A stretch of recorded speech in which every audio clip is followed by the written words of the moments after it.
Chirag Aswani. The concept of finding the right partner, right relationship, is quite vast. I look at it that everything about nature is here to explain us what we are about. The Shiv and the Ling, the most purest form of creation, also talks about the same. And a signal to say that our bodies are the temples of our God, and we have to respectfully keep our temples clean, tidy, and with a lot of care, affection, compassion, and positivity. It is we who is responsible for every action that goes on with our temple and in our temple.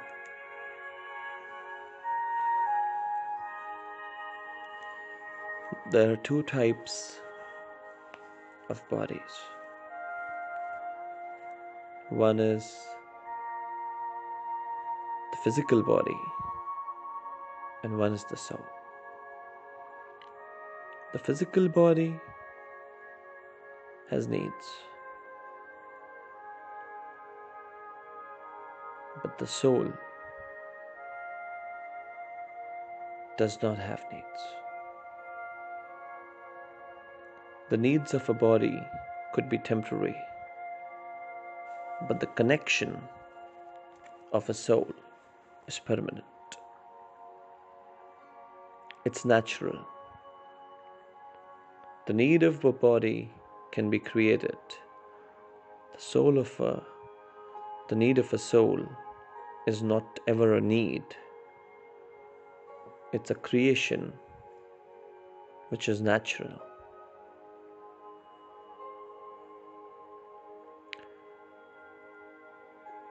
Like the way you clean your own temple, we have an option of self-pleasure and self-satisfaction.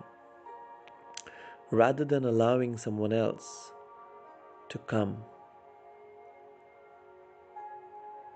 and destroy you with their negative energy or an unknown energy which could be negative. Because when you make out with a person who is unknown to you, the very fact of a lingam penetrating into a yoni, in short an intercourse happening, is itself exchanging a lot of vibrant energies which you're unaware about. And all the hard work of positivity done on you can be destroyed just by that one act of a little bit of pleasure for a certain amount of time.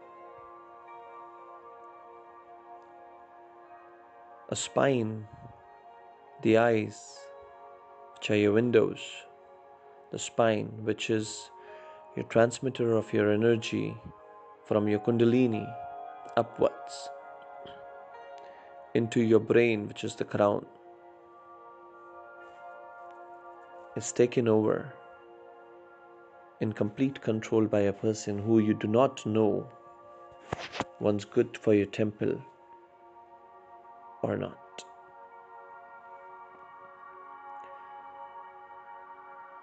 The concept should not be of he or me. It should not be of I. It should be of us. There should be a oneness, and oneness should only be unconditional and forever. When I is replaced by we, illness becomes wellness. Or if one is added to one, the strength is of 11. Our body has got a body, which is this physical body, and a soul. The physical body has a chit which has a vast amount of memory beyond imagination. If you go and see the mirror, you could have the eyes of your great grandfather, the chin of your great grandmother, the teeth of your great great great grandfather, the nose of your far fetched ancestors. Why? Because the physical body does not forget, it remembers everything.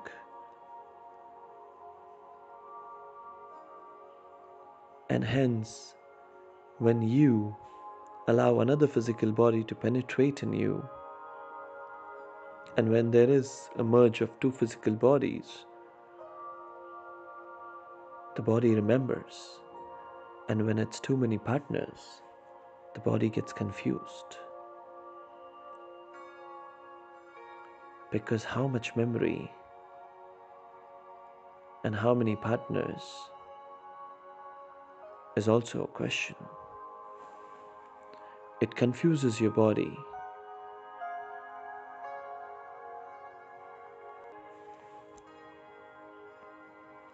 When there is a river flowing in one direction, it's beautiful.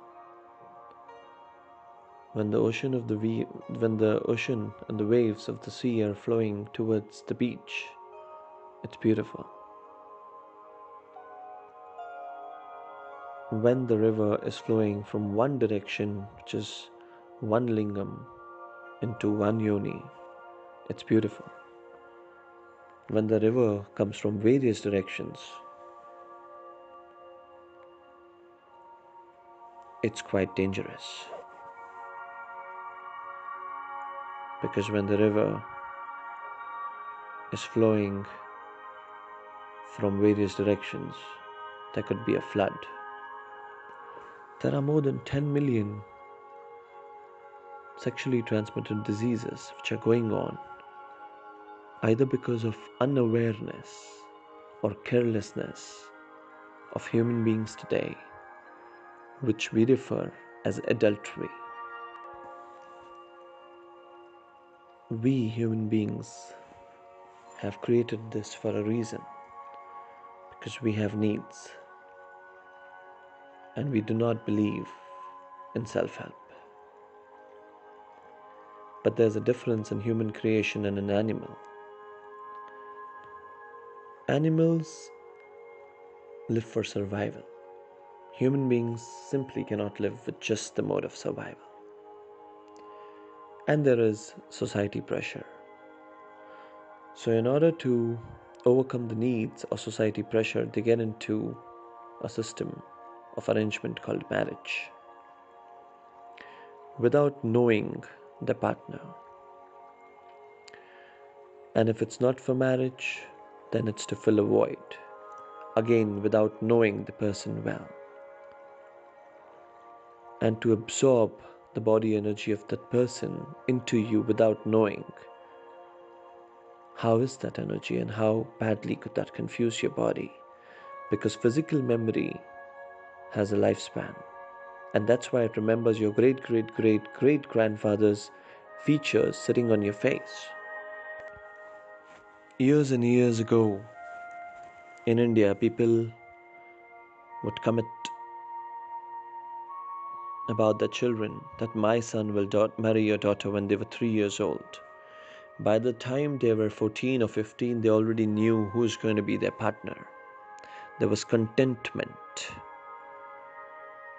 And there was no case of divorce or fidelity in that time, because the subconscious was fed that this is going to be your wife. And so the love grew from the time they were small, and the subconscious mind was fed with the security of having a partner for life. There was no divorce, there was no fidelity in that time as much as today. And now, when it's become so much easier for us to find our partners because of the technology and the advancement of science in many ways,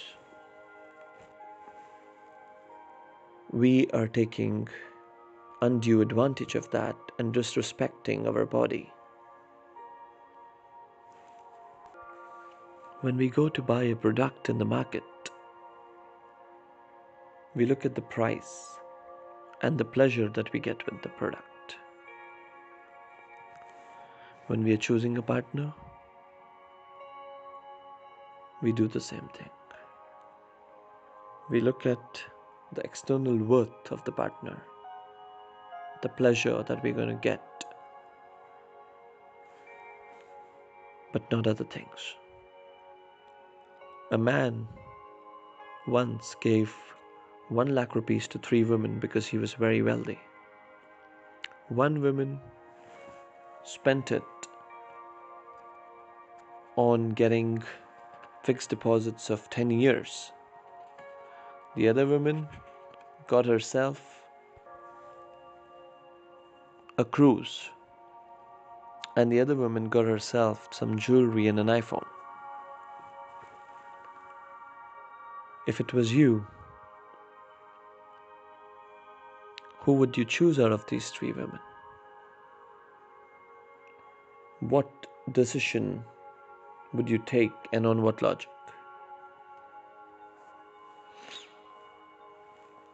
And the guy chose the woman who was the prettiest because he thought he's got a lot of wealth. So it's not about how she spent the money. Money he anyway has. He thought this woman is beautiful and that's one thing I lack.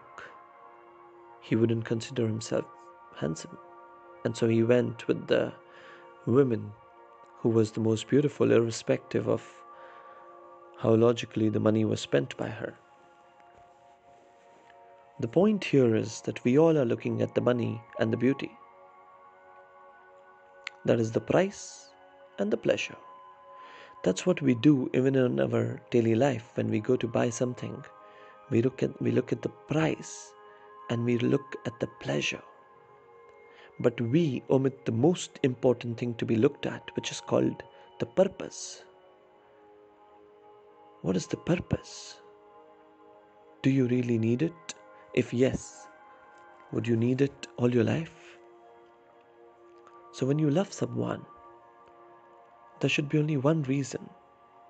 No utility, no pleasure, but the purpose. And the purpose should be unconditional love and no other reason. A person asks you, do you want a cake or do you want a French fries? We all know that the cake is a more elegant and a more expensive one to choose from. So many of us would go for a cake just because of the fact that, oh, it's a cake. But you won't ask yourself that what do you feel? What is the purpose?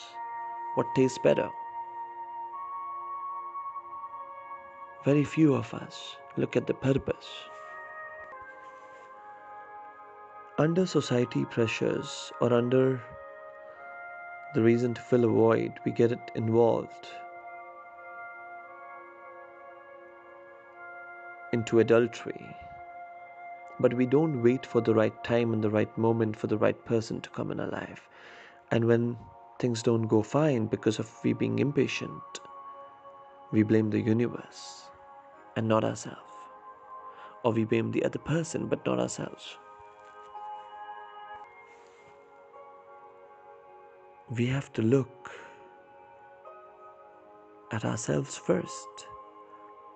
Not just the mirror work of waking up in the morning and telling or making a promise to our own self to do the right thing, but also a mirror walk, a reminder that the mirror is always walking to you in your shadow, so you know and you're guided upon every step that you take which accounts towards your karma.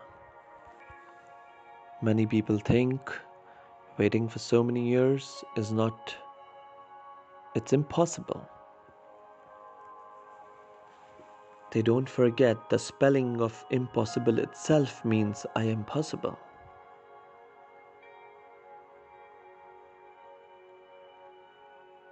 At the same time, when people consider them imperfect, you have to remember the spelling itself means I am perfect, which means you can perfectionate the one that was not perfect about you.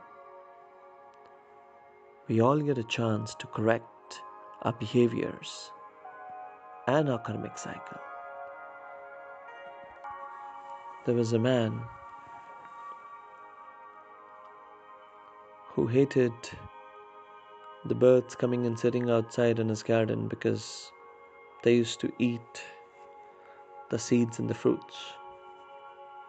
He had a bag, a heap of bag of stones. He used to remove them and hit them so that they don't come again. Every day for months. Until one day the stone wrongly hit a gentleman who picked it up, walked up to the man and said, "Hey, you know what? I love these stones and I want to buy them from you because this is the purest form of ruby." And the man was shocked to realize that the bag was almost over. All the rubies were over. He didn't value them when he had it. And when he had lost it, it was too late. Similarly, our bodies are temples of God given by God to us, by the Creator.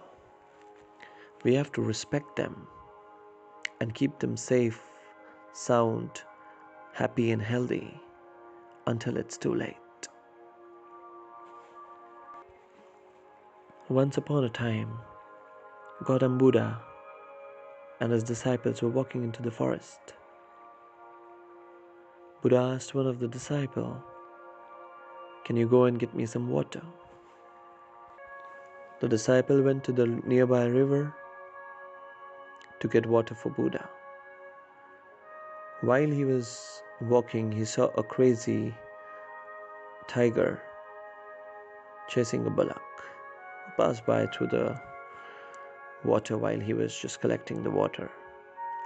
However, he realized that the water was dirty and so it was not meant for drinking. He went empty-handed to Buddha and said, "I'm sorry, sir, the water is not clean." Buddha gave a smile and said, "No problem, sit down." After 45 minutes, Buddha asked the same gentleman, "Can you please go and get me water?" Everybody was surprised. He said, "But sir, the water is dirty." Buddha said, "Please go." This time he returned with clean crystal water and everybody was surprised that the same lake, how was the water clean? Buddha said, when you went there was an aggressive tiger facing the bullock who was scared, trying to save the life. A lot of negativity. The water was upset. The mud in the water was upset. Everything was haywire. Nothing was of use. Too much of negativity. We couldn't drink the water. After a period of time, the mud in the water eventually settled down.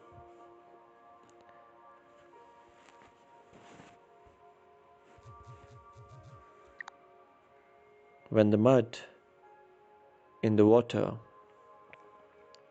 settles down, the clean water was up onto the surface and was great for drinking. Similarly, our issues in life are not permanent. Everything, all the difficulties settle down. And we have to be patient because patience is virtue and virtue is grace. We have to be patient for the right person to come in our life.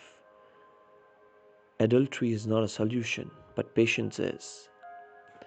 And your body, which is your temple of God, has one key, and that key needs to be given to one priest for a lifetime. We should love and learn to love and respect our body, our soul, which is our temple, a temple of God. Chirag Aswani. The concept of finding the right partner, right relationship, is quite vast. I look at it that everything about nature is here to explain us what we are about. The Shiv and the Ling, the most purest form of creation, also talks about the same. And a signal to say that our bodies are the temples of our God.